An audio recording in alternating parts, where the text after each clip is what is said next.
You're traveling through another dimension. A dimension not only of sight and sound, but of mind. A journey into a wondrous land whose hitboxes are that of imagination. That signpost up ahead. Your next stop, the speculation zone. Greetings, Rommies, and welcome to WromComms, the podcast bringing the joy of sim racing to everybody and to, video. This is new. Serta's clearly had some ideas, but obviously we're not. My name is Ike, and I'll be hosting this video for today, but I'm not alone. Joining me are Serta and Cody. Guys, how are you doing? It is looking mighty early in the morning over there in America, Cody. Well, it's, I mean, it was when I got up to, get the video all set up for the first time and all that. But right now it's about 10:30 in the morning, so it's not so bad now. But for a weekend where usually I'd be sleeping in, yeah, it's still, earlier than I would be up normally. The things we do for the Romies. Mm-hmm. Absolutely. Yes, it's definitely not so that we can have a talk and a chat and a vent about all of the stuff going on around sim racing. Oh, but there's nothing going on. Absolutely. Oh no, there's nothing. No, there's no news. No news since Sim Racing Expo. It's been an absolute desert of sim racing news. Psych. How are you doing, Serta? I'm fine. Did you bring your cups? Because I have No. mine. No, mine is actually in the wash. Because I've been using it all week. Because Cody I've been ill. remembered. Oh yeah, there was something. There was something else I needed to get. Yes, unfortunately, the WromWrom mug is nowhere near big enough for the amount of caffeine that I need to take in at the moment. But it has been used. It has been getting used quite on the regular as well. It has not been used. Yeah. Yeah, no, I've been perfect. It's in pristine condition, right off the shelf. I was surprised that mine made it back. Oh, you have enough clothes. But yeah, I think that's true. That's true. And didn't I give you the box, or was Ike the one who got the box? Okay. No, I had a box, but yeah, that was it. Yeah. I didn't end up using it to save space. Oh, and I just ended up wrapping it in a bunch of clothes. I see. You stuff it up in a bunch of clothes. Yeah. Nothing's going to get through that. Hopefully, I mean, yeah. well, I've got boxes around with stuff that's been sent from China that has been absolutely fine across the ocean and that sort of thing. I'm going to move my camera down slightly. I don't know why I'm so high up there.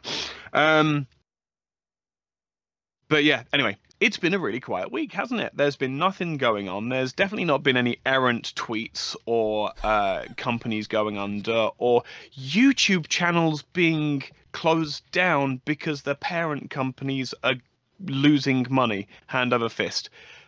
I'm going to let one of you start because I have no idea where to start, and I want to talk about WRC. Okay. So I would say I would start with a question: will motorsport games survive long enough to publish Indycar 24? Well, okay, so to answer that question, we got to step back a little bit and get you guys up to speed. So motorsport games has been struggling for a while now. They've missed a lot of deadlines. Recently, they sold their exclusive NASCAR license to iRacing, which had already some non-exclusive NASCAR content, but now has the official game of NASCAR license for $5 wonderful million US. $5 million. Yes. Yeah, that'll keep them afloat for a month. Yeah, exactly. And now, actually, very recently, to us recording this episode of the podcast, Motorsport Games has announced that they are laying off 40% of their workforce. That's about 38 people, you said, Serta? Mm-hmm.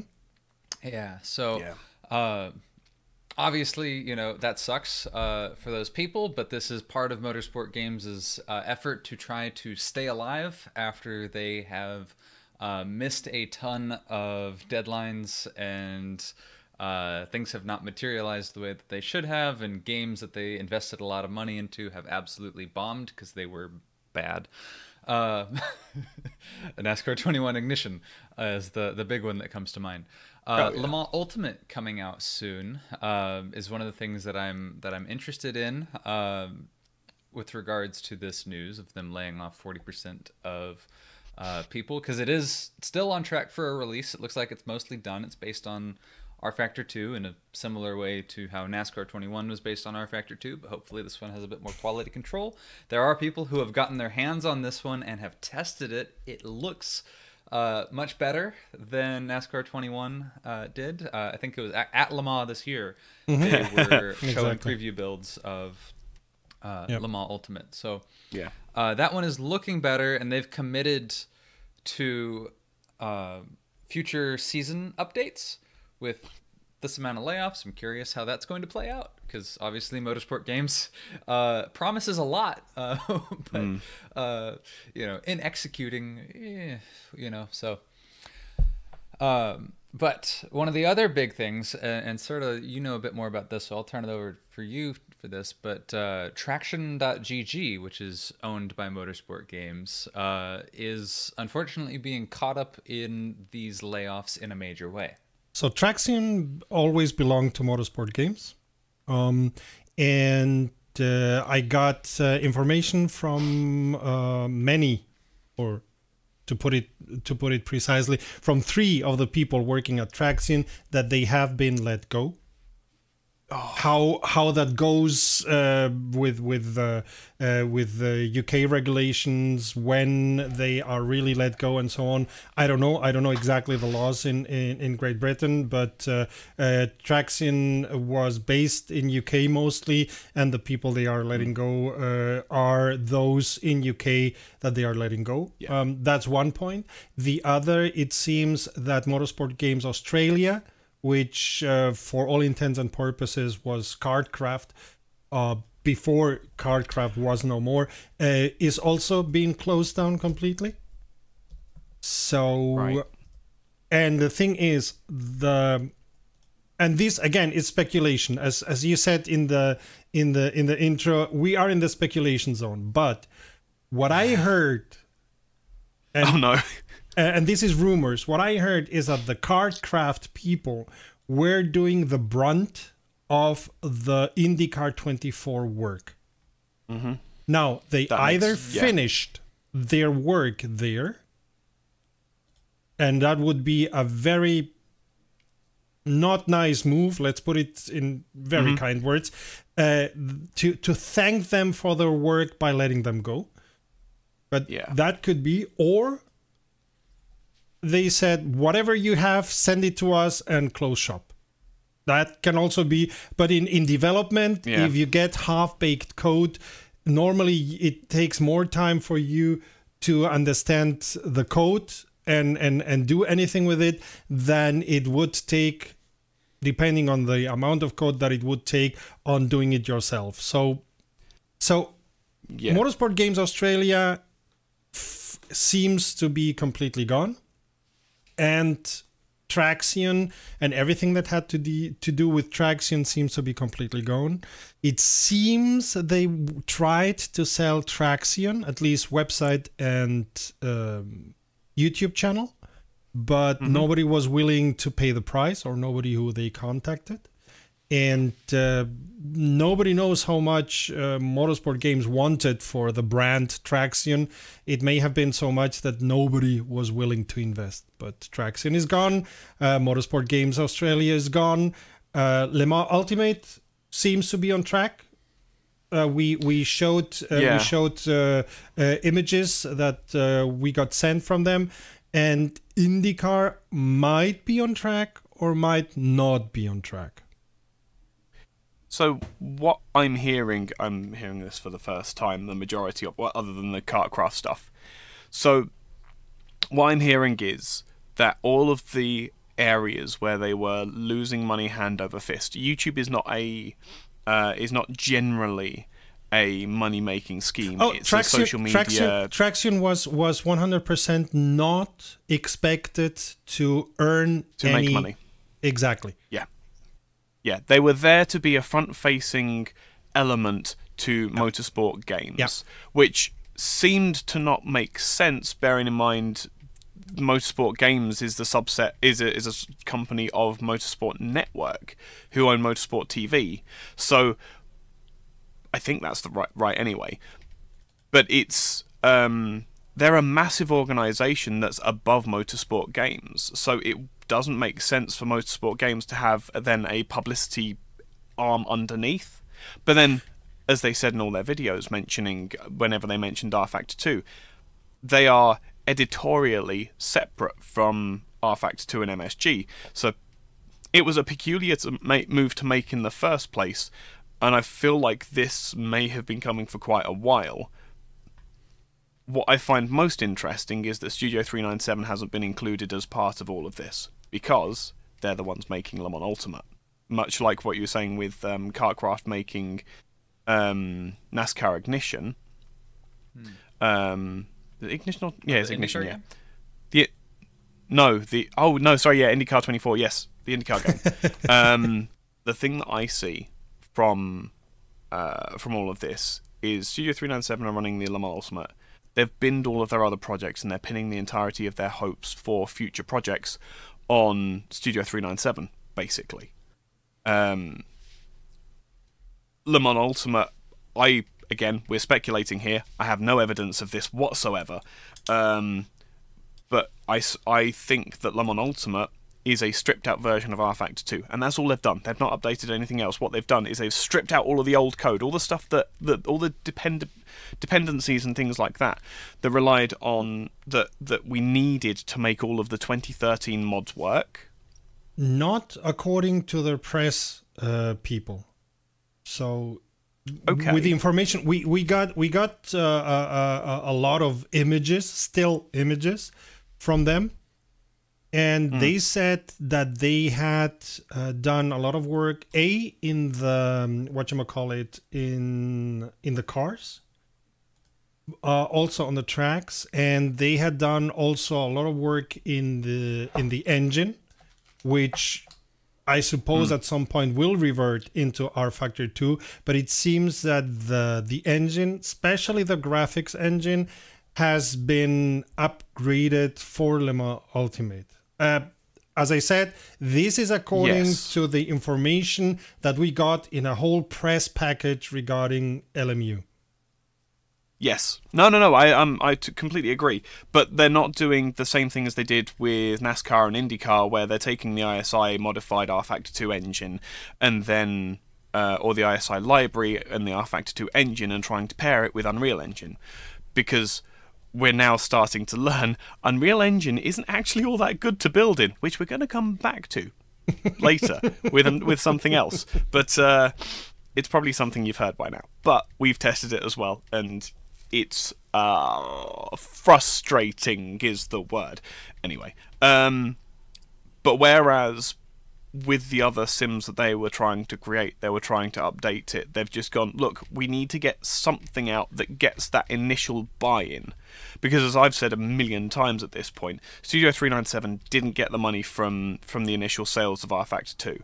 That went to ISI. Motorsport Games, in the same way, have not got any of the sale money that R Factor 2 has generated, because it's all on CD keys for £2.50. That's how Steam sales work. It's the world. I'm not saying that is not a statement of morality at all. They exist. People should use it. But the point is that Motorsport Games hasn't got that initial outlay that you would normally get. So this is where I said, as soon as MSG got hold of Studio 397, they should have said, right, take R Factor 2, strip out all the old stuff, polish it, make R Factor 3. I think that Le Mans Ultimate is R Factor 3 now. It depends on whether they retain the mod support. Because there's two ways they can go. They can either go the ACC route, which is, we've got the WEC license, we're going to make a nicely contained little package that you can make your WEC dreams come true in. Or they're going to treat it as rFactor 3, and we're going to have mod support, and we're going to have an entirely new generation of drivers come to the rFactor 2 engine and discover it for the first time. Race control. Think it'll be that.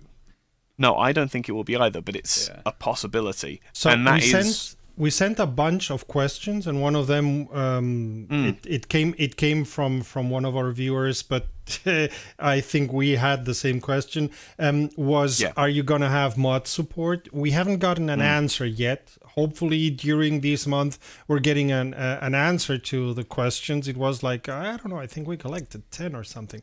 Our viewers were very active in asking, of course. So we don't know if it's going to have mod support. I suppose you will be able to hack it to have mod support because rFactor 2 has mod support, but we don't know at this point. Yeah, the basics. Yeah. Well, the thing is as well is that if all Le Mans Ultimate is a... I don't want to call it a cash cow. That's not what I want to call it, but it's what it is. If it's just something to keep their heads above water, I'm okay with it not having mod support. What they've been doing in the past 6 months to a year with rFactor 2 has been absolutely fantastic. It's basically unrecognizable from the sim that we had for the 8 years prior. It's actually unrecognizable. And the new online system, I don't know if either of you have had a go. Nope, not yet. The one that's in beta. The new online system that's in beta for rFactor 2. No, I haven't. It's wonderful. It's wonderful. Have you ever driven low fuel motorsport for ACC? I don't do a lot of multiplayer outside of league races. I don't blame you. I don't blame you at all. So I'm going to be ever so slightly derogatory towards ACC, and ever so slightly derogatory towards low fuel motorsport, but it is coming from a place of love. Please understand that. ACC's netcode is dire. The collision physics are awful. There is a meme and a joke going around about how you're not playing Assetto Corsa, you're playing ping pong with extra steps. Because anytime you make contact, the cars kind of overlap and you get an elastic force that pushes the car away. So, ping pong. Low Fuel Motorsport is basically open league where they hold daily races in ACC and rFactor 2, to be perfectly fair.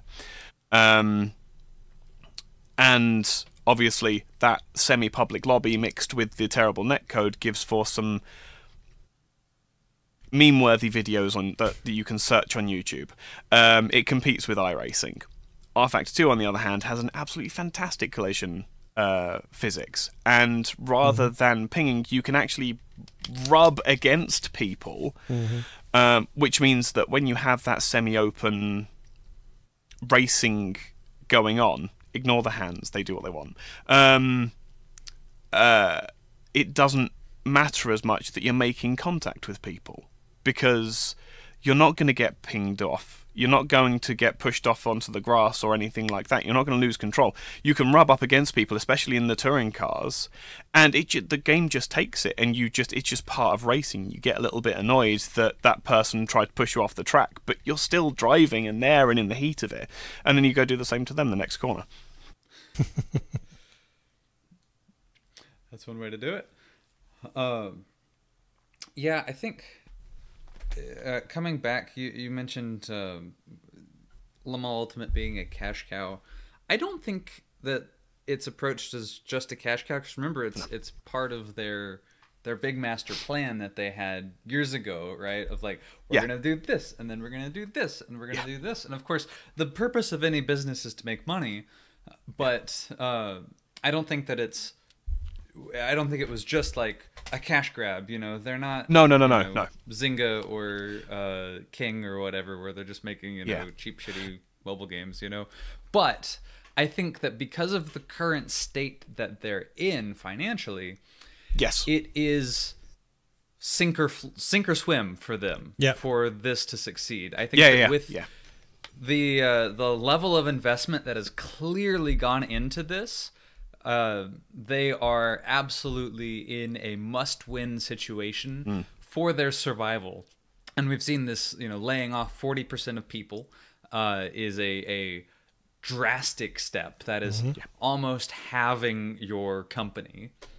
And then selling off, you know, one of their most valuable assets, the NASCAR license, to make the exclusive game of NASCAR, which I don't know about you guys in Europe, but in America is a big thing. And its absence has been felt, you know. And so that was not a small feat to sell that off and to say goodbye to that. So I think that it's not just a cash cow, but them turning a profit on this is incredibly essential. Yeah. Their Sorry. survival. Yes, that's what I meant. That's what I meant. Because that's what I mean. It's not a cash cow. That's not. It was an intended child, right? It was an intended child, but now it needs to succeed. In that way, it's a cash cow. It must go to college. The Yes. intended child. So The intended child has to go to college. one thing I'm not sure if I have it right. I think an IndyCar game would bring more money into their coffers than a Le Mans Ultimate WEC game. I mean, we're talking all the time about Le Mans Ultimate. It's called that way, but it's planned to be a WEC game. I think it's going to be all the tracks of the WEC and the LMDHs and whatever other cars are there. So I think that, at least based on the viewership of the series, that IndyCar 24 is going to bring them more money than Le Mans Ultimate, and they are seeing to it that they survive long enough with Le Mans Ultimate to then be resuscitated with IndyCar 24. I was going to say they haven't given up the IndyCar license yet, have they? No, absolutely not. Absolutely. And much to the contrary. Heard that, Go ahead. we have not heard that IndyCar 24 has been canceled or put on hold. We just haven't heard anything about IndyCar 24. Well, there was a leak of images and even a video, a trailer that seems to point to them already starting the marketing work, or at least internally, to see how they could market it.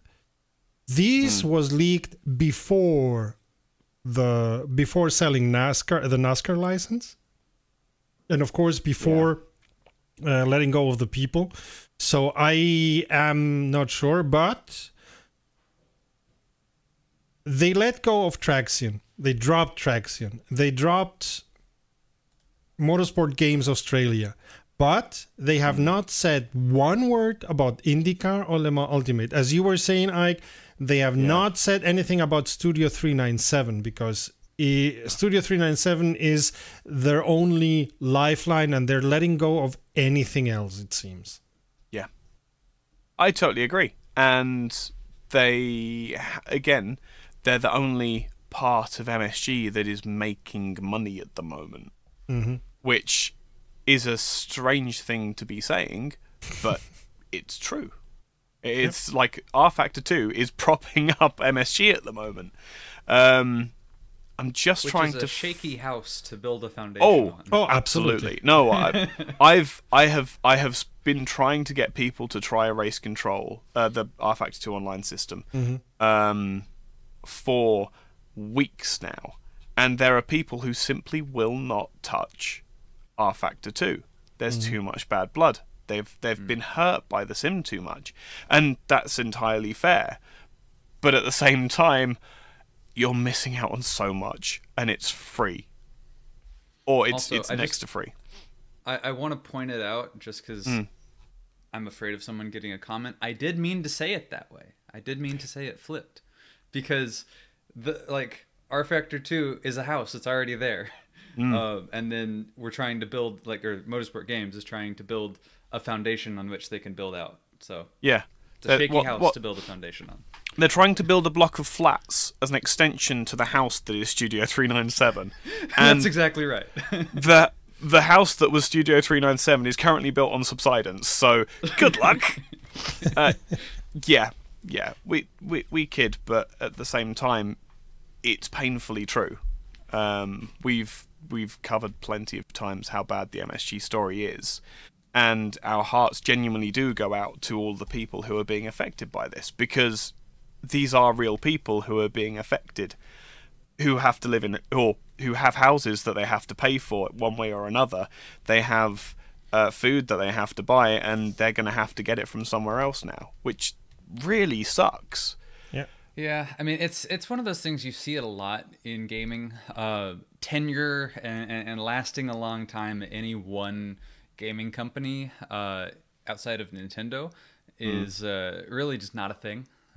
So it's I wasn't surprised by this news, but yeah, it does suck for those folks getting laid off. Sim racing is a small community. Sim racing development is an even smaller community. And so, you know, a lot of these folks know people. We know, I think, a few folks as well. So it's not good, but hopefully this risk is calculated enough that Motorsport Games and the remaining 60% of folks still working there can survive, you know, another day, because we do want to see more sims, and we want to see more success in this space. So we're not rooting for their demise. It's just, boy, are we interested in how that story's going. Exciting. It has been really exciting. They've gone. This is not Studio 397 at all, or Traxxion for that matter. But MSG have publicly gone on a crash course of how not to run a media company. Absolutely. It is how it seems. I'm more than happy to stand behind that. And again, what we will say as well is, Traxxion guys, I'm really sorry we can't afford to pay you at the moment, but if you want another home where you continue to do sim racing stuff, we're here. Hi, we don't mind expanding the family. Yes. Oh, we would be absolutely happy to have you. As I say, obviously, we do not have we aren't of the size to support it on a professional basis at the moment, but you guys can make that happen. I was just looking up the viewership for NASCAR, Indycar, and or like trying to find comparisons for the WEC to see how much drive this might have. IndyCar in 2022, 1.7 million viewers on average, compared to 1.3 for Formula One. 500,000 people more are watching IndyCar, which is a spec series, let's not forget. Because it's more interesting. The races are much more vibrant. But that's another discussion. I was going to say, I knew I was going to trigger something there. And then we look at NASCAR, which stands at 3.7 million viewers. Yeah. Yep. If you consider all of those to at least be somewhat armchair fans. The numbers for Formula One, are they worldwide numbers? That's American. It's just America. Okay, because if you use worldwide numbers, I think Formula One is going to be much bigger than that. I was quite totally agree. Not that big here. It is, of things that aren't NASCAR, it's the biggest, but it's not that big. But exactly. But Formula One worldwide gets much more than 3 million average. 1.3 million, yeah. That's as I say, that's what I mean. Is it's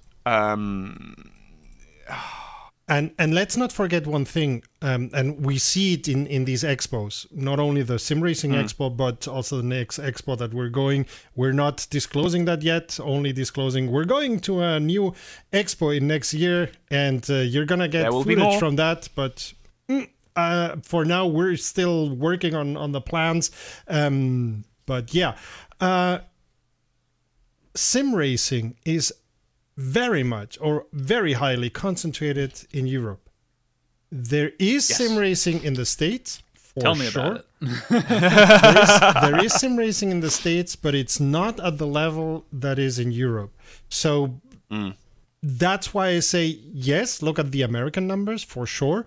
And I would be the first in line to buy the IndyCar 24 because I love IndyCar.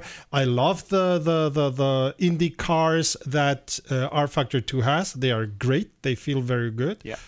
Although the ones in Automobilista 2 feel a little better, but that's a completely different discussion. I'm not going in there. Yeah. So I personally love IndyCar, and I find Formula One has become very boring. But I'm the exception here.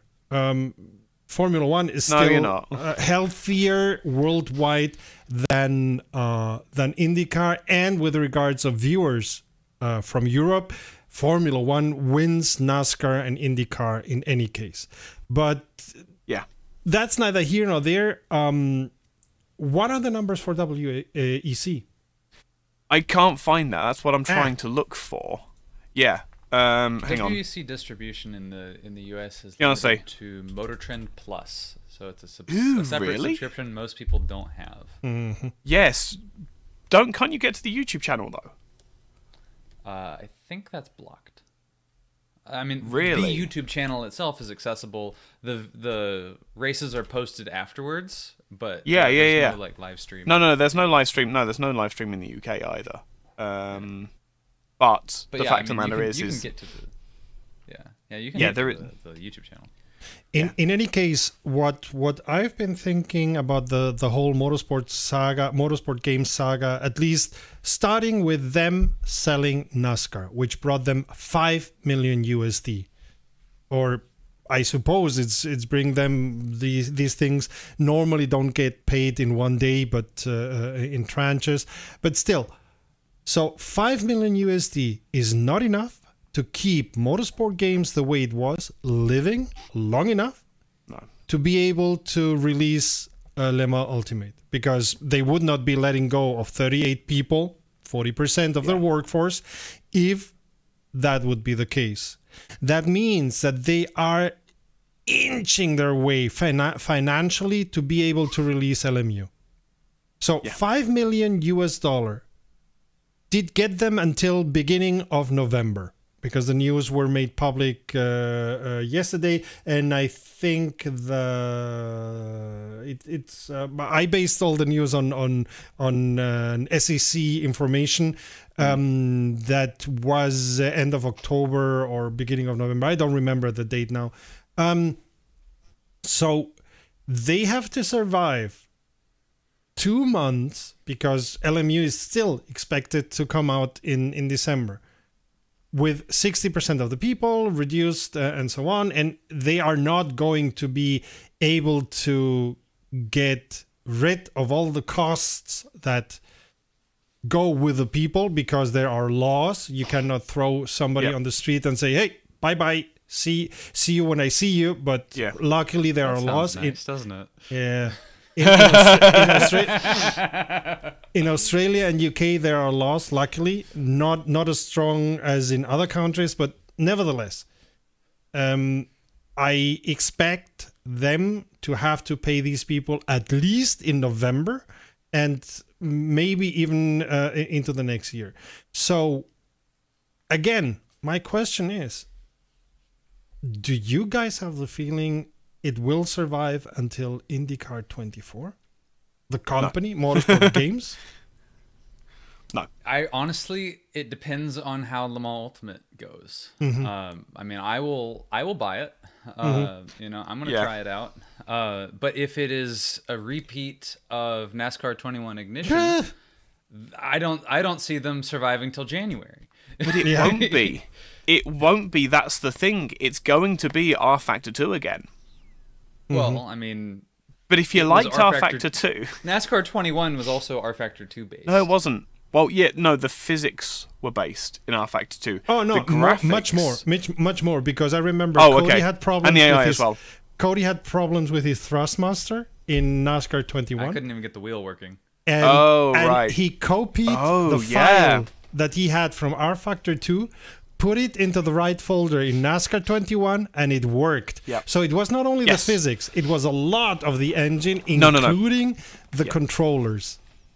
Yes, yeah, but it was literally attached to UE4. That's what they did. They took R Factor 2 and attached it to UE4, and all of the stuff going on behind the scenes was still R Factor 2. It was just what you see that was Unreal Engine, and more specifically KartCraft. And well, here's the thing: visually, it looked decent. Yeah. It did not drive well. It handled poorly. And then it was poorly optimized. It was just on release. It was barely a functioning product. The QA was even the parts that you would expect would come from R Factor 2. Yeah. So the QA. Yeah. So this is information that I got from sources I cannot name. It seems that people. QA. It seems QA had a long list of things that needed to be resolved, and management went and said, yeah, but we have a schedule to meet, release it, we'll fix it afterwards. So hopefully they have learned lessons from that going into Le Mans Ultimate, but we can't say for sure until it's out. Yeah, it's literally as we said earlier. It's just they've committed a crash course in how not to run a media company and how not to run a software company. Let's not forget that at the end of the day, racing sims are software. Yes, yeah. Speaking of which, speaking of media and things being iffy, I want to move on to our next topic. The Nürburgring Nordschleife has been kind of announced for Assetto Corsa Competizione. No. And yes. Kind no. of. Yes. Is no. Yes. Very interesting thing. Yeah. Yep. So I kept very quiet on this because it has been known that the Nordschleife is coming to ACC for about 2 or 3 months, ever since the SRO announced that they were going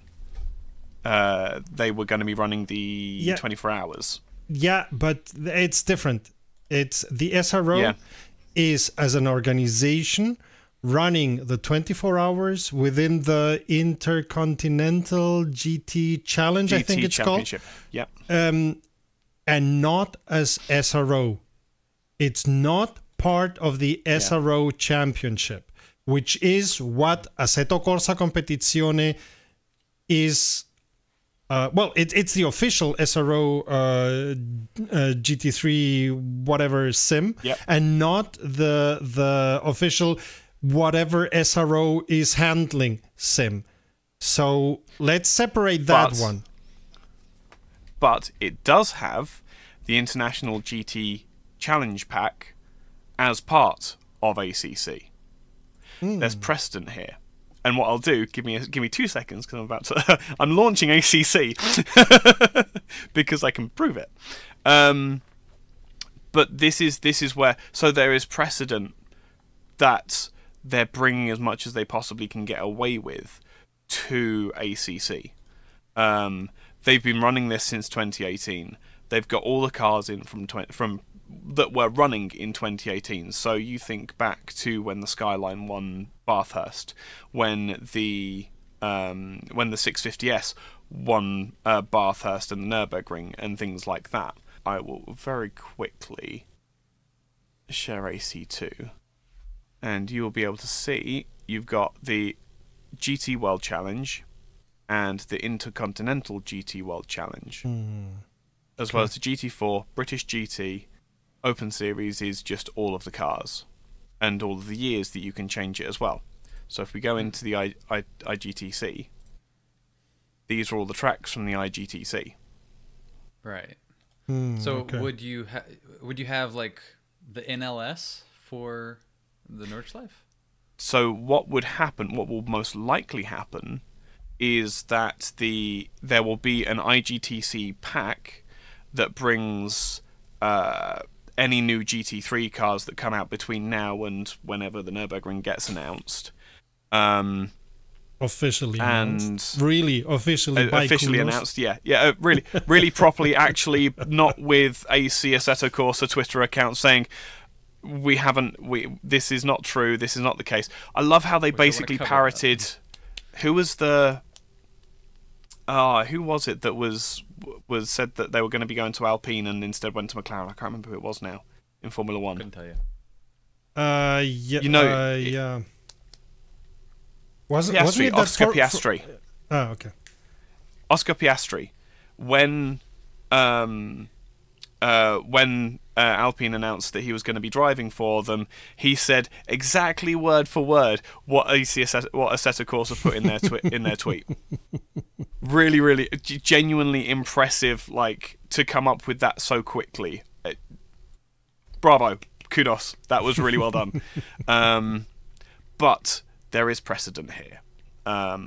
There is even if it's not definite, it's incredibly likely that they're going to be bringing the Nordschleife to it. Because as much as some people don't like it, there are other people who live for the Nordschleife. And I've got to be honest,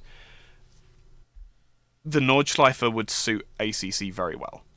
Oh yeah, and some very clever people already, what was it, a year ago or so, went into the graphic code of ACC and noticed that there were a lot of parts of the Nordschleife already inside of that as an extension of the Nürburgring, but there was also a lot missing. So they had maybe they started working on that and then they got stopped or they got moved to AC2 or whatever.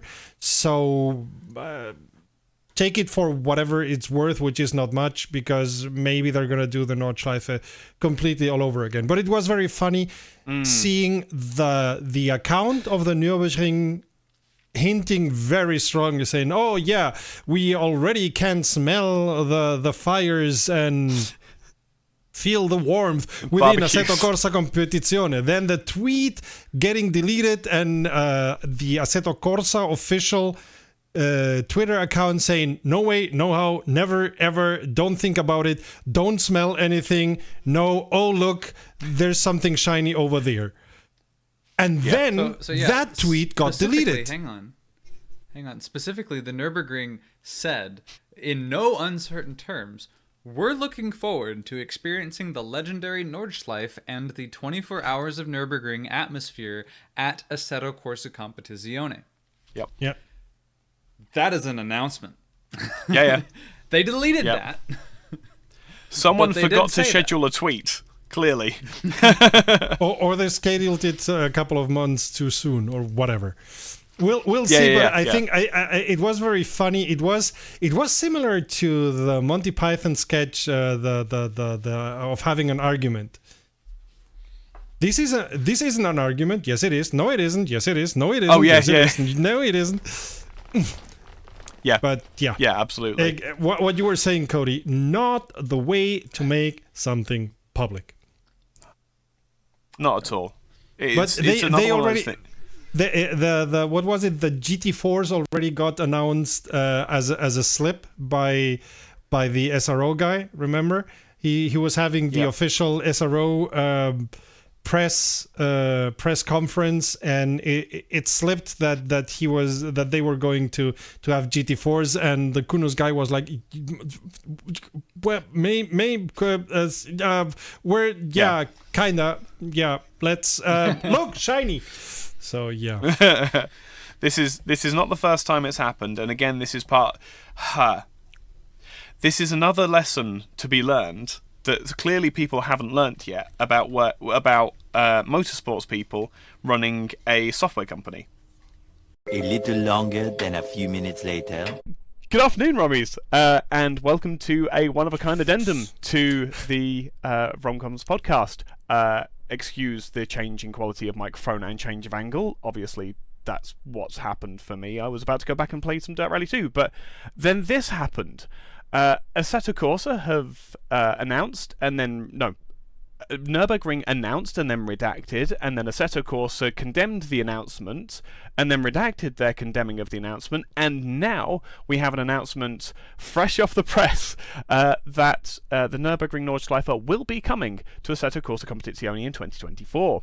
This is the craziest week in news in sim racing. I mean, like, really. That is absolutely confirmed now. And just to make things even more tantalizing for you coming in the near future, it is going to make up part of a 2024 pack. Now, we know from real life motorsports that cars such as the Ford Mustang and the Chevrolet Corvette are getting GT3 iterations of their cars next year. That could be, I see you, Cody, it's okay, if you want the Ford, I'll take the Chevrolet. Or I'm more than happy to take it the other way around as well, if you like. I love both of those cars in their modern iterations, as well as Nürburgring, and it looks as though there's going to be more coming to Assetto Corsa Competizione, even though Kunos have said that they have given up on developing Assetto Corsa Competizione and are now focused on Assetto Corsa 2. Speaking of Assetto Corsa 2, there we go, I was talking too fast for too long. Cody, they also announced something else in what is being considered a leak at the moment. Yeah, I wouldn't call it a leak because I was able to also access it through their Digital Bros website. But in the Digital Bros press release that they've put out at the same time they announced the Assetto Corsa Competizione Season 2024 pack, they have also said that they are delaying Assetto Corsa 2 from spring of 2024, which we reported on during the last regular episode of WromComms, and now they're going to be releasing it in summer 2024. So that's a 1-season delay of Assetto Corsa 2. And it looks like, what's up? Oh yeah, I mean it looks like Assetto Corsa 2 will be coming out in early access in summer 2024. So they were previously saying we're eyeing a spring 2024 release, and now they're saying it is early access is scheduled for like they did for Assetto Corsa Competizione. Interesting. Yeah, so it looks like now as we're getting closer to release, they're starting to hedge their bets a little bit. Sounds right. Where have I heard that before? In almost every project that I've been. Yeah.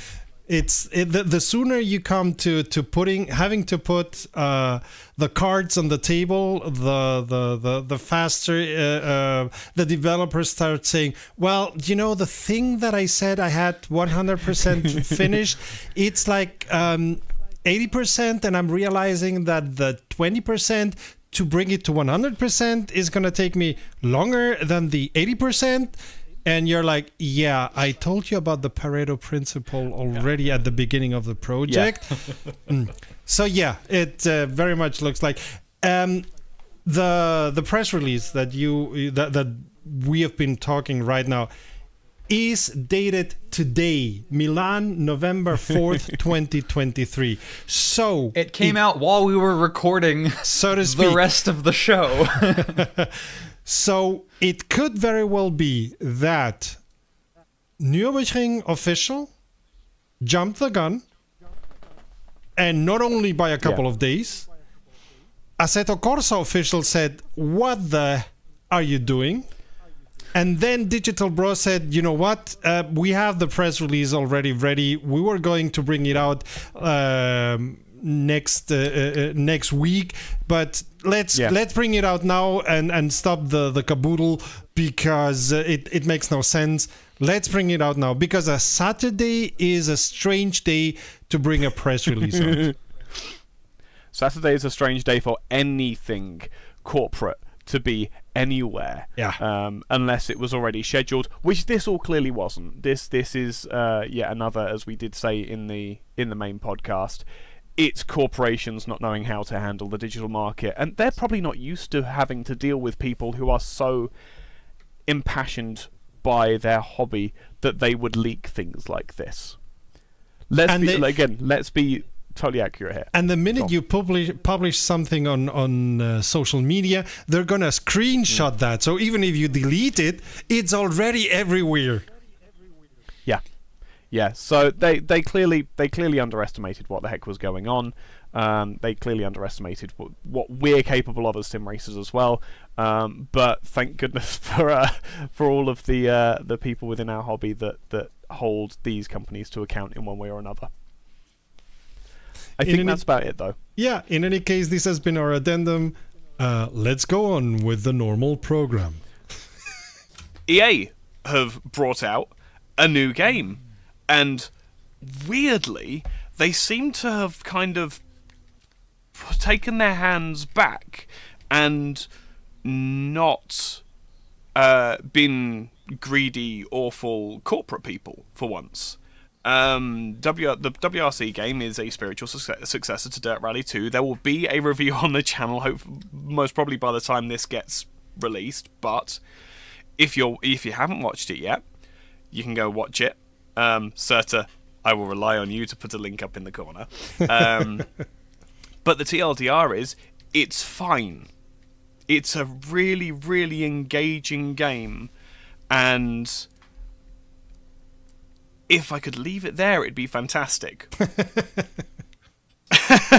Okay, do tell.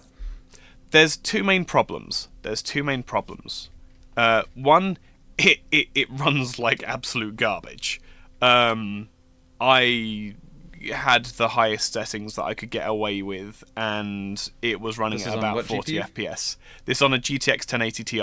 Thank you very much. Okay. So it's a little bit old, but it's also running in UE4. Now, I remember we speculated on previous podcasts whether it was UE4 or UE5. The only game that we know that's running UE5 is Rennsport. But we also know how much of a awful time Kunos have had with ACC trying to run in the Unreal Engine 4 engine. Is GT Revival on UE5? No, UE5. It will be. That will be in Madness still. Madness isn't. Nope. No. I think it's gonna be on UE4. I think I remember. Ian Bell writes so many tweets that it's almost as bad as Trump with his lies. He's spouting so many lies per minute that you end up forgetting the lies 5 minutes ago. Yeah, go ahead, Cody. Per race department says Straightforward Studios is building GT Revival on Unreal Engine 5. 5, okay.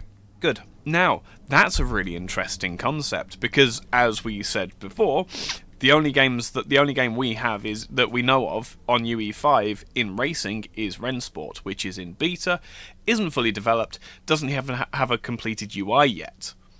So doesn't support triple monitors, doesn't support VR yet, and let's not forget how difficult VR support was in ACC, and even nowadays with big GPUs, VR support on ACC is okay-ish. But that's where UE5 is a key difference, because UE4 was not focused on VR, whereas UE5, a lot of the stuff that they have changed is for VR. So anyway, the point was they said it was going to be an Unreal Engine, which was a yay or nah kind of move, because Dirt Rally 2 doesn't look bad. And when you crank it, which with the new GPUs you can, it looks downright nice. Even, 8 years later? Only not when you use VR, but that's a completely different story. Yeah. And again, I'm approaching it from a mid-level gamer sort of thing, the average person that has a single monitor or possibly triples. The new WRC game has improved the force feedback at the micro level, so that it feels as though they've got canned responses for tarmac handling and things like that, whereas the engine before didn't really cater for it. What they've also done is they've turned down the the big forces. So in Dirt Rally 2, if you land wrongly in your car, you know. I've actually literally just done a time trial on a couple of stages in Finland where obviously they have all the nice big jumps, and at one point the steering wheel is ripped out of my hands in Dirt Rally 2. Now I only have an 8 Nm wheelbase, the Camus that I reviewed, but it ripped it out of my hands. It was that strong. That's muted now. So all of the fun and the immersion and that, God, this is really, you're really trying to hold on to it, you don't get that anymore in WRC. And you cannot change which that? Is... No, I turned everything up maximum, and I turned the wheel resistance, everything down to minimum, so that like you just get the feedback. There's no, and that's another thing that they've done really weirdly, is the force feedback is set strange, but I'll get into that in the actual review. But the two big issues are the force feedback and the graphics. The graphics I could kind of get around, but they haven't added enough. They've added the Formula 1 style career where you have a benefactor and that sort of thing, and they've added lots of different things to try and make it worth buying. But the fact of the matter is that Dirt Rally 2 runs better. It is a more pure experience, and I kind of have to now go back to Dirt Rally 2 after we finish doing this, because I've got the bug again. Okay. But I know that neither of you have touched that yet. I just wanted to. Not yet, yeah. It's a UE4 rant, basically. But the force feedback does not have anything to do with UE4. No. It is a development of the same physics system, which again we've covered in our news videos before, which is great, but they've made it more accessible to consoles and controller players, which again is great, but it shouldn't be at the detriment of wheel players, especially when Dirt Rally was so good and really got everything out of the hardware that you had. Well, also still being playable. It was still playable on a controller, because absolutely, yeah. I had Dirt Rally, the first Dirt Rally on PS4 and a controller, and that was one of the things where I was like, ooh, this is great. This is fun. I want to get a wheel now. Yeah, absolutely. And that was one of the games that did it for me as well, along with Project Cars. It was just like, this is really fun. It's really engaging and approaching realistic. It didn't need to be 100% perfect. It just needed to be close enough that you get the impression of real racing, and Dirt Rally 2 does that absolutely perfectly. So if you're looking for the TLDR, don't buy WRC until it's come down in price a bit. Go and buy Dirt Rally 2 with all the DLC instead, because, I mean, Dirt Rally 2 has Wales and Scotland, both of which are more than enough reason to not bother with WRC at the moment. By the way, the best way to get Dirt Rally 2 and almost all the DLCs is getting the Game of the Year edition, which costs just a tiny bit more than Dirt Rally 2, and if it's on sale, sometimes even less. And I think you're gonna be missing 2 DLCs that are not that important. Sorry, Cody, you were saying. Yeah. With EA Sports WRC, I'm always in the camp of like more content equals better, and so the vast array of cars, there's like 70 some odd cars in EA 68. Sports WRC. 68, okay. But there's more in Dirt Rally 2. Really? Yes. Are you sure about that? 'Cause I had a lot of cars. With all the DLC, in that, but it might be with all the DLC. There might be some DLC I don't have. Hang on. Curious though. Yeah. So anyway, Cody, while Ike is checking, continue. You were saying.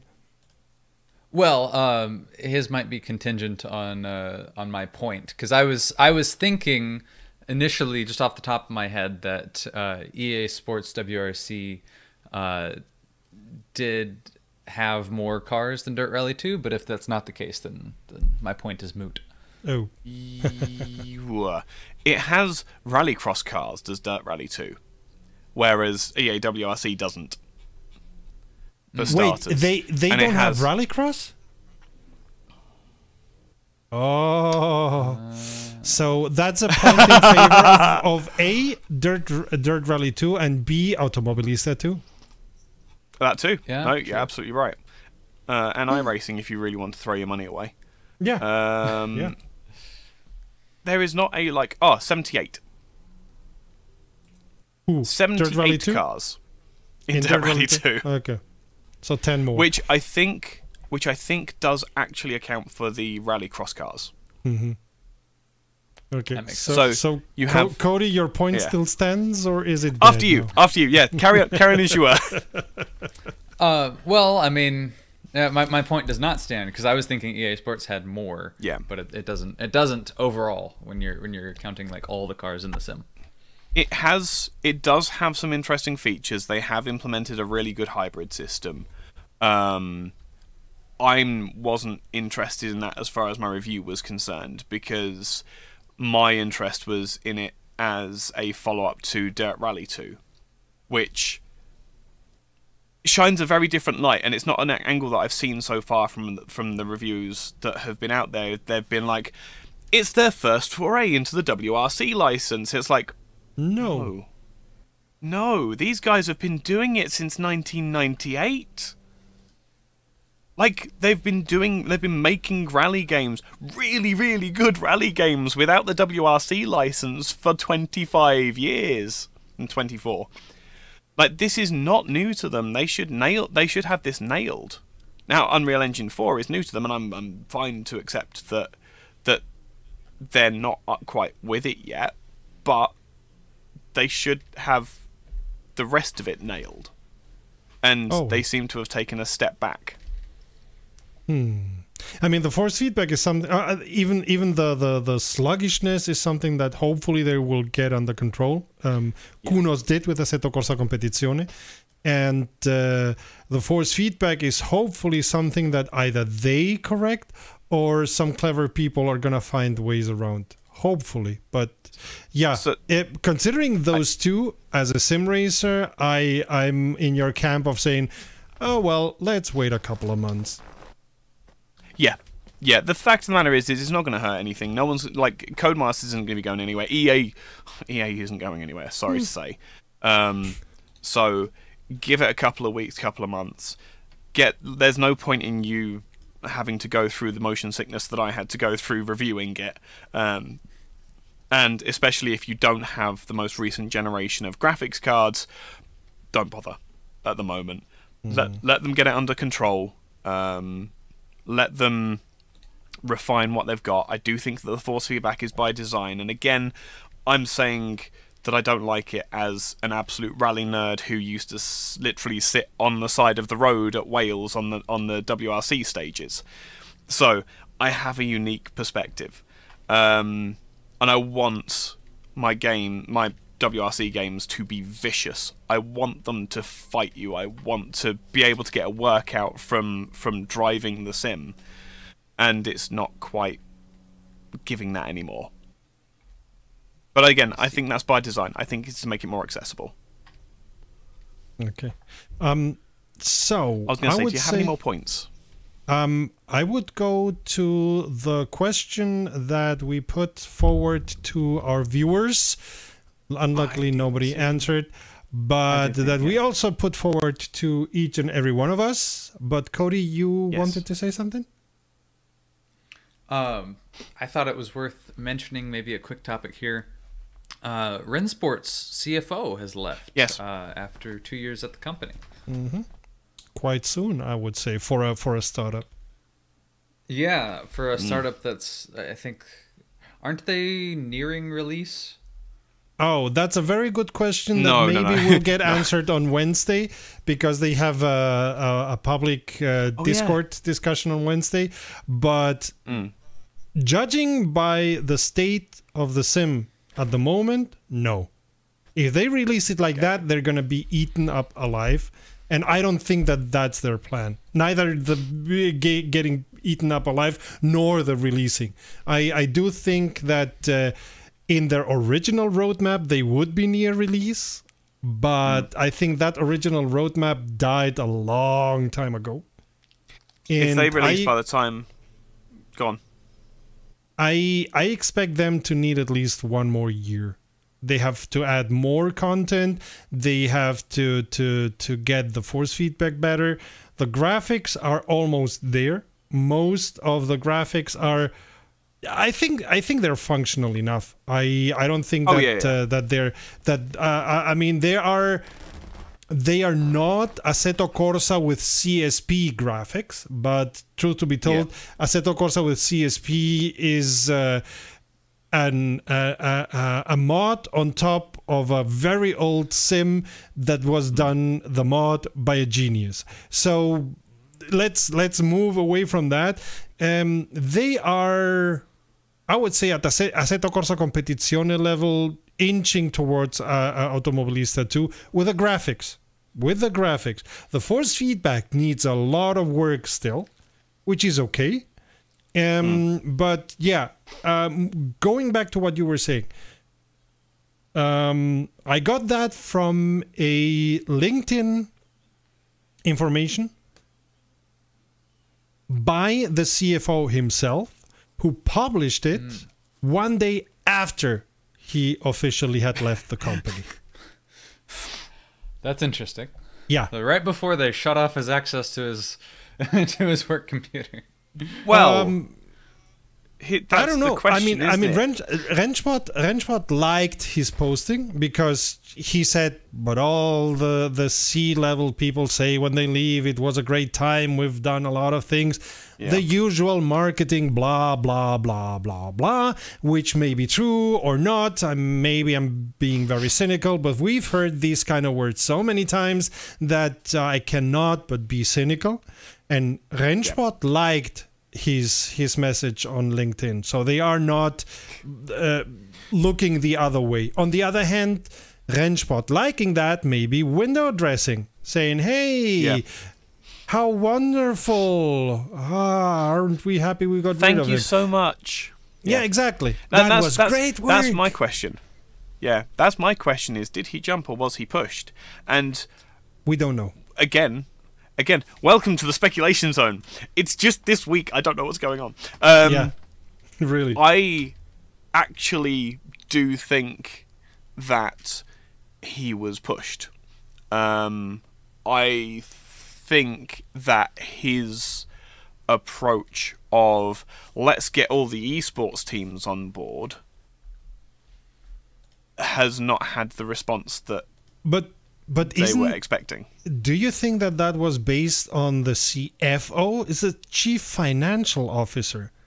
Is the master of keeping the money the money alive, and is the master bean counter to be mean? Yeah, but he will have signed off. As what I searched just now is what the CFO's responsibilities would be, because I was like, I don't actually know. I've never dealt with that level. But the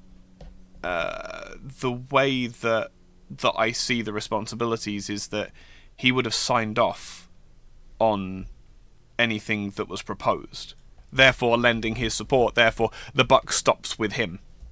So all the money that's being thrown at R1, ESL R1 and things like that, because that's the thing as well, there is money changing hands with the ESL deal. Oh yeah. So, and it's not, ESL don't need a reputation win. Like they don't Are you sure about that? They don't need a I guarantee it. Okay. They aren't making the same mistakes as Rennsport, MSG, people like that. So as far as people in the sim racing space are concerned, ESL are just another Redline or any of the other esports associations. Rennsport, if I was a betting man, I would be putting money on Rennsport paying ESL for the coverage, and then essentially using it to get the publicity of the for the sim. if that is not producing the hype or the presence that the CEO and the other C-suites want, then I could well imagine that the CFO is being blamed. It could also be down to like finding a scapegoat for the failure of this particular venture. If and you so ask me, what we yeah. Go ahead. I was going to say we may see. My bet would be we're going to see a change of direction. R1 is going to go away, and we're going to start seeing a change of focus from Rennsport to maybe lean more on their Discord, on their community, on the average driver for feedback, and start to put like, as I say, the store's still missing. So we don't have a storefront in Rennsport at the moment. It doesn't matter. It doesn't matter what that looks like. We just need a basis at the moment so that we understand. Like livery designers, how do we sell our liveries on the Rennsport storefront? How do you make liveries for Rennsport? I know because I went into the sim and found out, but they don't have guides. They don't have support. They don't have anything like that at the moment. But they've already contacted a lot of modders that may have those guides. But yeah, yes. I know what you're saying. Thing is, I think they went to the ESL too soon. Like they went totally with a couple of cars and even I think some of the races were reusing the tracks because they don't have enough tracks, something like that. So they should have waited at least one more year or two. But maybe they got ahead of themselves, or they had an opportunity to bring the ESL and they used that opportunity because it was the only window of opportunity they had. But in any case, I think it was too soon, because even if ESL would have created hype, they are creating hype about something that you cannot sell yet. You're creating hype about a product that is not a product yet. Yeah. Now, but then I totally agree with you. But the reason why that's an issue is because what they've done is, rather than continuing to build their product, what they've had to do is respond to the feedback from the esports organizations and the drivers who are saying, this is rubbish, this is rubbish, this is rubbish, this is rubbish, this needs improving, this needs improving, rather than developing on their roadmap. Which may well have been what's led them to fall behind so far, is because they're reacting and they're developing reactively as opposed to prospectively. They haven't been able to stick to their roadmap. And what's it called? Feature creep has set in. And but then I would very much agree more with the scapegoat thinking, exactly, than because normally the strategy. And these kind of also the marketing strategy is a decision by the CEO, and if they have the chief information officer or the chief communication officer or whatever, normally the chief financial officer has not much to do with marketing or with the decisions of how to where to develop the product. Yeah, I'm inclined to agree. As I say, it's more of, as you say, looking for a scapegoat.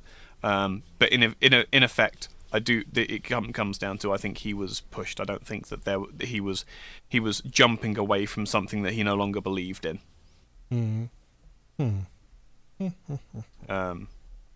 Yeah, no, it's interesting. It's been such a weird week. Why has everything happened this week? And it has been this week as well. Most of it happened on Friday. Yeah, it's been peculiar. Anyway, But wait, Cody, what are your thoughts on this? Because Ike and I have been exchanging thoughts, but what are your thoughts on this? I honestly don't know much about the senior leadership of Rennsport personally, and all I can really speculate on or comment on is the CFO leaving. Like, if he is leaving or being pushed out, if you guys think that he's being pushed out, then that would to me indicate some sort of worry over Rennsport's financial situation rather than anything to do with marketing. Yeah. Remember too that Rennsport is owned very loosely by Porsche, and they are cutting back to the extent that they haven't submitted a Le Mans hypercar. They've submitted a Le Mans Daytona hybrid to the WEC and IMSA. So, and they're not, they scrapped their F1 project. So Porsche may not be looking as plush as they once did, perhaps, and then that's having a knock-on effect through to Rennsport, where there hasn't been enough progress made, or something. Again, it's speculation. There's anything that could have caused it. The fact of the matter is what the effects on this going forward is may well be as little as nothing changes. It could mean that the entire strategy for Rennsport changes moving forward. It could go either way. But yeah, we'll it's fascinating. Have to wait and see. Yes, absolutely. We will come on to your favourite race car of all time. And the question that we asked our audience. As Serta said, we didn't get any responses from our community, unfortunately. But to be fair, it's a very difficult question to answer. Because, one, what is a race car? Because you have those little pedal cars that are... No one here is going to pick it, but... You have the little pedal cars that have four wheels, and you do economy miles and things like that. And it's how far you can get on 100 millilitres of fuel. But anyway, Cody, Serta, any ideas first? I have one. Oh, Cody, go ahead. Oh, you guys go first. I'll be right back. Oh, okay. So I have one, and it comes from left field, so to speak, because there's many favorite cars. I mean, I could say any of the Class 1 DTM cars, which are beasts. I could say any GT1 car, because those were beasts. I could say any of the Indy cars, especially the newest ones, which I like a lot in the handling. But I'm gonna go completely a different way. And it ties a little bit with IndyCar because it was proposed as the new IndyCar. I'm going to go with the Delta Wing. Ooh. Oh, interesting. Actually, that's a very obscure one for a favorite car. Because the Delta Wing, and I'm not going to call it Nissan Delta Wing because it seems that Nissan never made good on their promises of paying. So the Delta Wing is a very interesting racing car. Thinking about it being proposed as the new IndyCar, it doesn't have a wing. It has downforce, but it doesn't work with front or rear wings. It has four wheels, but the two wheels at the front are so near to each other that you could say it's a tricycle. And it's an understeery mother, but it's very fun to drive. At least the Assetto Corsa mod that I drove a long time away, and you will find it in one of our old mod tests. I tested the mod and it was great, and then I went down the rabbit hole of finding out about the Delta Wing and found a lot of very interesting information, which then I made a video about, but another story. So the Delta Wing, the whole story of the Delta Wing is a story of what could have been. And as a car, as a racing car, I find it incredibly interesting. I think the concept was great. I think the whole thing that they wanted to do was great. It did run at Le Mans, but it was so low that one of the drivers, I think in an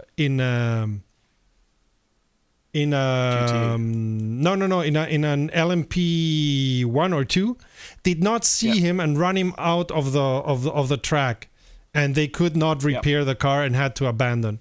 But it run on Le Mans as what is it? Garage 99, that experimental 56. Yeah. That experimental place where they allow one car that normally does not fit Le Mans.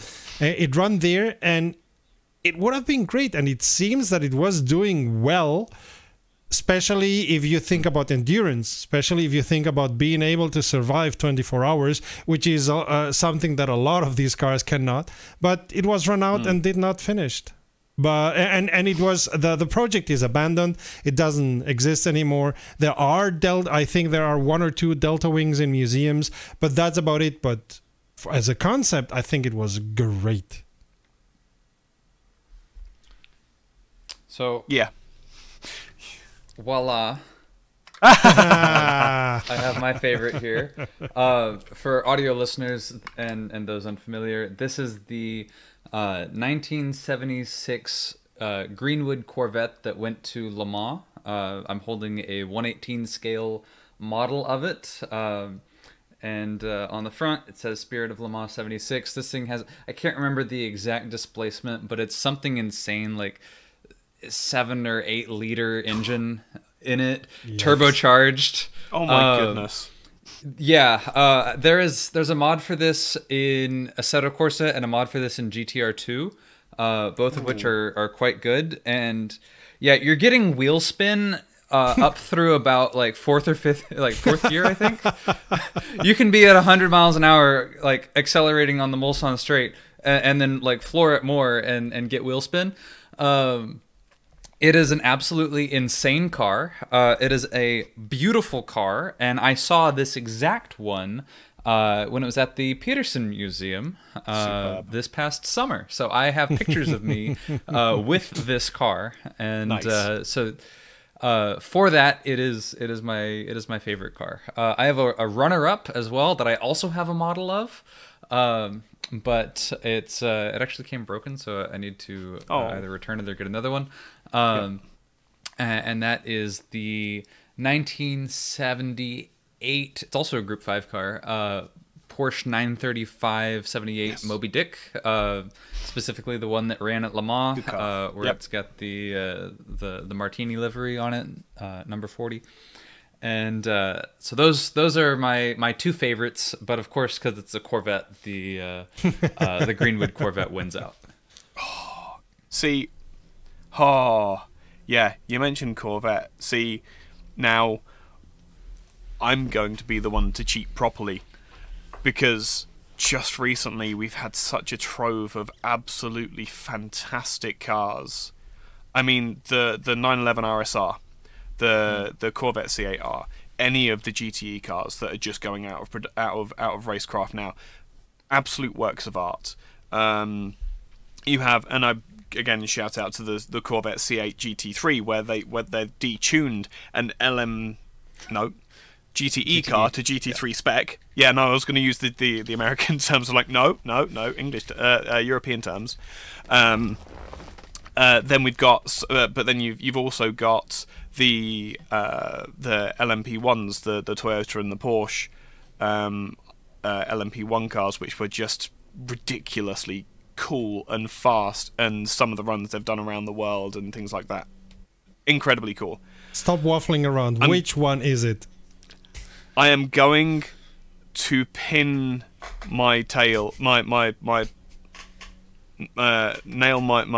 post flag to the mast on the Peugeot 9X8, the the modern Le Mans hypercar, because I love something that's different. And while it's not the fastest, I think that car is going to go down in history as one of the all-time greats, because they try to do something different, and they're getting there as well. They're getting there. They're getting competitive, and if they can start winning races, then its legendary status will be secured. But I still think that there's going to be a cult following of the Peugeot 9X8 for many years to come as well. Mm-hmm. I hate that I might be breaking this news to you, but I think they've said for 2024 that they're looking to add a rear wing. that's fine. They're still using ground effect for the most part, which is the main thing. But then again, that's the other thing, is they're doing it for balance. It's not for outright downforce. It's because they can't get the balance right on the car, and that's the reason why. But it's again, the WC have done so much good for racing generally. Oh yeah, and especially this most recent crop of hypercars, which are so much more road relevant than they've ever been. They're so much more interesting and varied and pretty. Like the only one that you could arguably say is ugly is the Toyota. But even then, it's still pretty in its own way, and it's still definitely a Toyota. So it's really difficult. As much as I hate to sit on the fence, I think that the 9X8 absolutely takes it. Okay. I also have a model of that Toyota, by the way. Oh, cool. No, but again, it's like I don't think that the Toyota's ugly. I have heard people say that it's ugly, but that's beauty's in the eye of the beholder. That's how it works. That's the whole point. So, Cody, of beauty, you really. bought a house so you would have enough rooms to put all the models, right? You know, it's funny. They're actually all in one room, so they're all in my living room. Still, I've give it a couple of years. I've struck a balance in the whole house, and this is probably tremendously uninteresting to the rest of the viewership here, but to us this is kind of funny. But yeah, I have a fairly large collection of 1/18 scale model cars, like over 100. And they all fit on 2 shelves in my living room, two like, you know, big shelves. So it was, of course my collection wasn't that big, but I had about like 30 cars in a college dorm. That was a lot. Yep. Again, big college dorm by you know, European standards, I'm sure, but definitely it's a lot more right-sized in a larger house. So what you're saying is your living room is actually a garage? No, but my living room is adjacent to my garage. Hey, perfect. That wins. That works. Okay. Oh man, Ike, you Yes. are the one leading today's podcast, Yes. so you are the one who has to come up with the favorite 5, favorite 3, or whatever, top whatever. I am going to cheat. He's cheating on us. I am going to get people to put On their both of favorite us. cars in this video as well, and then what we'll do is we'll turn things around so we get to tell you our favorites first, and maybe that'll inspire you to leave some comments on what your favorites are next time. Don't worry, I'll come up with some I'll come up with future questions, but switch around a bit. You've heard our favorite cars. I need some clarification on what you're asking the audience to do. Yeah, the audience are going to put their favorite cars in this video as well. Uh-huh. Because So you no one said don't have anything a last- question. We repeat the question after the people going have to heard repeat the question. our answers. Okay, I got it. Yes, because I couldn't pick. Cheater, Like- cheater. Yes, pumpkin eater, absolutely appropriate for the time of year as well. I couldn't pick until you said about the Delta Wing.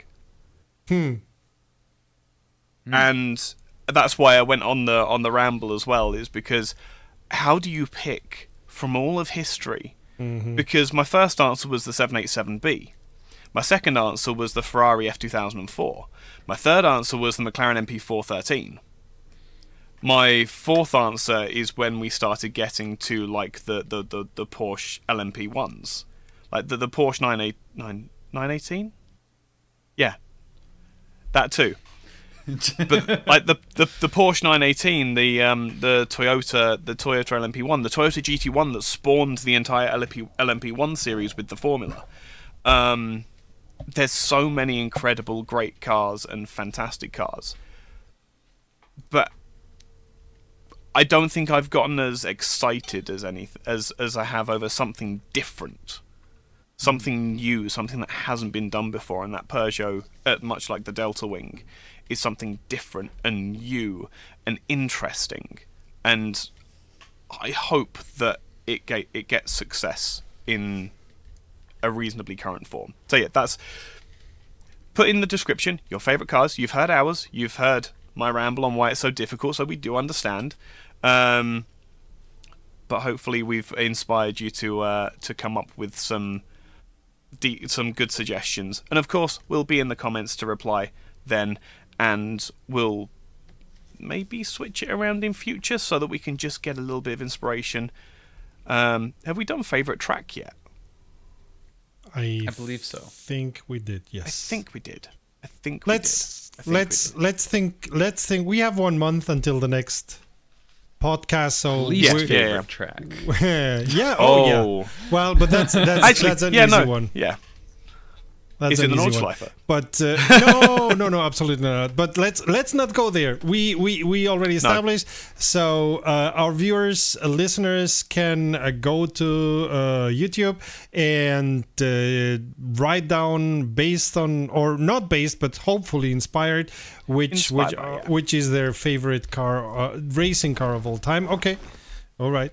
Yeah. And then we will have another conversation about what we want to listicle next time, and maybe switch things around and help with the inspiration, because again, racing's been around for long enough that it is genuinely difficult sometimes to pick a favourite, but it's all about flipping a coin and knowing which side you want to win.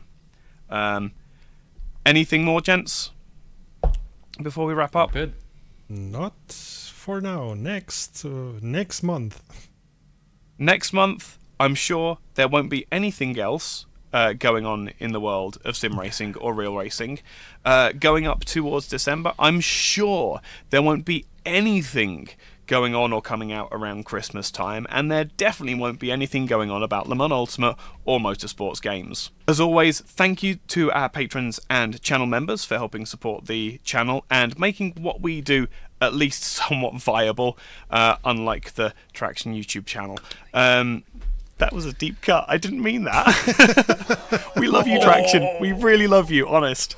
Ouch. If you've enjoyed the video, if you enjoyed our podcast and our ramblings and our insights as much as we can, do leave a comment, leave a like. If you're listening on any of the other platforms, then we do have feedback forms as well.